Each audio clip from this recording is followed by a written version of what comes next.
So yeah, I'm Joel. I am doing BD for Horizen Labs. Horizen Labs actually is building a ZK product called ZK Verify, and I'm going to talk a little bit more of that. So the agenda for today, it wouldn't be like a whiteboarding session, so it will be more casual and more straightforward. We're going to talk a little bit on the background context, the technical core of ZK Verify, as well as the future of ZK, or what we believe it will be. So on the background, this is an infographic that I took from Digital Information World. What basically this represents is the world that we live in right now. There's a lot of data being created in every minute, right? So some of the highlights here, there are over 46 million WhatsApp messages, 360,000 tweets sent on X. So there's a lot of data being involved, right? And the numbers here for ChatGPT, I'm sure it's way higher. So at ZK Verify, we do believe that similarly to proofs, proof generation side of things, it will be similar to how data is being, pushed out and generated. So we do see a world where proofs, generation of proofs will be highly rapid and it will increase only with time. So where these proofs comes from, right? So there are three main buckets that we think of: the Web 2, Web 3, and Web 4. Web 2 are usually the mobile devices. Web 3, probably something you guys are familiar with. ZK apps, the ZK virtual machines. And for Web 4, some may reference this to the AI side of things. So at ZK Verify, we want to verify all kinds of proof from all different sources. Doesn't matter you are a social media application or even doing something in AI. We want to be that common verification layer. So what is ZK Verify, right? Essentially, we are a modular chain and we want to verify proofs at scale, right? So we do not do the generation side of things. I think other people here are doing the heavy lifting there. We only do the verification side of things, so it's much simpler, but there are some benefits for developers like yourself, right? Number one is it really allows you to, you don't have a choice of option, right? Today, you might want to think of using a certain proof. Once we have that verifier, you guys we can verify that proof, basically. So you don't have to worry about the underlying infrastructure of the verification side of things, right? So we handle that, and all you can do is to focus on your product at hand. The second thing is to foster broader adoption, right? We know that there's different kinds of proof being generated every day, new types as well. We want to be there to integrate all these verifiers seamlessly. And lastly, because this is an area of ZK that we focus on, we want to make things much more cost efficient so that everybody can enjoy, I guess. So that is why we wanted to create ZK Verify. So a quick snapshot here. I'm sure there are more applications on this list, might not be here. We fall under this verification portion with various other verifiers or verifying blockchains. Okay, so that's the intro, I guess. The technical core, there's three different components I want to talk through. Number one, the L1 framework that we use. Number two is the receipt broadcasting. And lastly, how this receipt data structure looks like. Okay, so we are essentially an L1 blockchain, but don't think of us like an ecosystem like the other chains you know of. Think of us as a chain which does all the operation side of things, right? So like I said earlier, we are here to verify proofs at scale, right? So there's no EVM, and we are based on the substrate framework that's written on Rust, and that brings us with the core design principle of modular palettes. With the substrate framework, we can do this. And basically, the modular palettes are there to host the different verifiers. So different proofs can be verified on us. So why a blockchain, right? So number one, censorship resistance. We want to be a platform where there is no central entity that is restricting you. Basically, the verification process will be done in the consensus. Number two, publicly accessible record.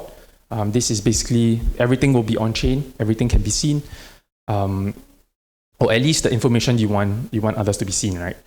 And this will really create an open and trustless record, right? And lastly, incentive model, right? So with a blockchain, we are able to incentivize contributors for those who are submitting proofs.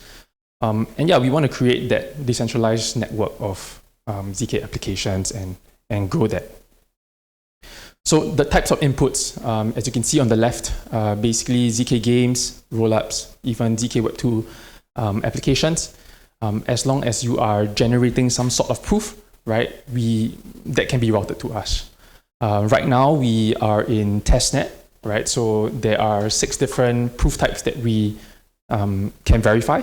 Ground 16, Flonk, proof of SQL by space and time, ZK Sync, RISC-0 Stack, as well as Ultra Plonk. Of course, there's many more out there, and we look to expand this in the coming months. Okay, so to look into the substrate framework, this is actually a very basic and very straightforward framework here. The ZK Verify node has 2 segments, right? The node client side of things, as well as the ZK Verify runtime. The node client really handles the infra as well as the network, while we use an upgradable WASM on the runtime side of things. And yeah, as you can see here, with the WASM runtime, the block authoring there is done by Babe, and the block finalization is done by Grandpa, and the ZK verifiers here are basically the modular palettes. Yeah, and on the left, I talked a little bit on the consensus side of things on the client side. So we are making improvements as well on the client side, especially with a node acceleration palette. It basically involves artwork extensions, substrate primitive, elliptic curve utils, basically tools for you guys to build zero knowledge on top of the substrate and in Rust. Yeah, this will definitely be more as well. There will be more verifiers incoming, as many as we can, right? So that's basically the ZK Verify node itself. So I want to take a step back, right, to why again, right? So it's titled here like developer's choice, because what we want to do is to take away that we take away the need for you guys to write a custom verifier on your application or on your product, right? We want to handle that because today you might need to use a small and fast proof, like go ahead and use the Ground 16, right? Tomorrow you might need to verify bigger data and larger data queries. Yeah, you can use the proof of SQL, right? So we want developers like you guys to really choose the type of proof based on your use case. Yeah. So the second component for ZK Verify is the secure receipt broadcasting. So this, we talked a little bit on the input, now is more so the output. So the first output here, a rapid low latency receipt. Basically the ZK apps on the left are sending, maybe the next slide will be better. They will be, sending a call to ZK Verify itself. We will be, that response will be immediate because of this unaggregated receipt. We have a TypeScript library here, so that facilitates the sending of proofs to our chain, and it's written in NPM called ZK Verify JS, and you guys are able to make RPC calls, right, and attach event listeners so that from start to end you're able to see what's included in the block when it's complete, and if there's any errors. Yeah, so this is on the ZK Verify JS and NPM library. So yeah, this is one of the bounty winners that we, so Zgate is one of our bounty winners back in ZK Hack Montreal in August. They basically created a Web2 Telegram application. It's basically a gated chat, right? So the bot would allow access to that chat based on the specific on-chain assets, right? So this can be NFTs, it can be a certain amount of tokens, and all they did was to generate a proof, or a RISC-0 proof, and verify it decentrally decentrally on ZK Verify. Notably, they did not use any Solidity smart contract. This form of rapid receipt could be useful in this aspect, right? So that is one of the big use cases for us. Second kind of output is the receipt of aggregated verifications, right? So right now, the receipts we are enabled with Sopolia on Ethereum, 8chain, Horizen, as well as any new chains that we do want to integrate. And we do this through the help of Hyperbridge protocol, right? So Hyperbridge, they have this thing called an ISMP, right? Interoperable State Machine Protocol. What they basically do is to leverage interoperable proofs and then run it through a relay network, right? Of course, this is the first iteration of how we see the cross-chain receipt broadcasting. There will be much more new advancement there is to come in the coming months. So this is the first iteration. It will likely be improved from here. So yeah, the last portion is how the aggregated receipt data structure looks like. Fairly straightforward. It's referenced RJ here in red, and it's basically a Merkle root hash. I don't know if you can see it clearly, but with the leaves being the different verifiers that we host, right? So this really creates natural aggregation for heterogeneous proofs. And yeah, this is also, we are also making improvements here to include various recursive aggregation. We also do know that different chains, different apps have different trust assumptions. So this is the first iteration of it, and we look to, of course, improve it there. And yeah, that's where I guess developers come in, like you guys come in. So yeah, a key summary of all three components, the L1 blockchain, substrate, we use it in Rust because we can host multiple verifiers. Number two is the receipt, right, broadcasting. And lastly, how the data structure looks like. All these creates a very holistic view for what we want to achieve, and that is to really verify at scale. So yeah, this is the last part. And maybe for developers here, you might be excited to for these next few slides. So we do believe ZK will be bigger than Web3 than what it is today. And thanks to all you guys, we are growing this pie together in creating new use cases. So we'd love for you guys to come to build with us. There's 3 different actionables that you guys can take for developers. Firstly is to build an app with us. It can be an existing app or it can be totally from scratch.